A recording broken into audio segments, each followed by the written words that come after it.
শেষ ঠিকানা যদি 3.5 হাত মাটি হয়, তাহলে কিসের তো ক্ষমতার দাপট? ভোর 5টায় মৃত্যু, সকাল 6টায় জানিয়ে দেওয়া হবে মাইকে, 8টায় শেষ গোসল করানো হবে, 9টায় তোমাকে নতুন কাপড়ে সাজানো হবে, জোহরের নামাজের পরে তোমার আলিশান বাড়ি থেকে বের করে নিয়ে যাওয়া হবে, 2টায় তোমার জানাজার নামাজ পড়ানো হবে, 2:30টায় তোমাকে কবরে নামিয়ে ফেলা হবে। মাটি দেওয়া শেষ হয়ে গেলে কেউ তোমার জন্য দোয়া করবে আর কেউ চলেও আসবে।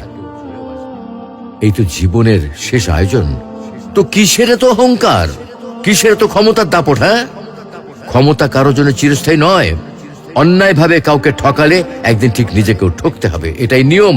হ্যাঁ, এটাই নিয়ম। ভোরের সূর্যোদয়ের আলোতে যে পৃথিবী আলোকিত হয়, সন্ধ্যার সূর্যাস্তে তা আবার হারিয়ে যেত দেখি। অসত্য দিয়ে সত্যকে কখনো ঢেকে রাখা যায় না। প্রকৃতি বড়ই নির্মম। কবে কখন কোথায় কার উপর আঘাত হানে তা একমাত্র উপরওয়ালাই ভালো বলতে পারেন। অহংকার আর দাম্ভিকতা পতনের লক্ষণ, তাই অহংকারী না হয়ে সহনশীল হন। ক্ষণস্থায়ী এই দুনিয়ায় কেউ চিরস্থায়ী নয়। এজন্য ভুলে যেতে হবে সব রোগীর স্বপ্ন, ফিরে আসতে হবে রবের দিকে, কারণ শেষ ঠিকানা তো সেই 3.5 হাত মাটি।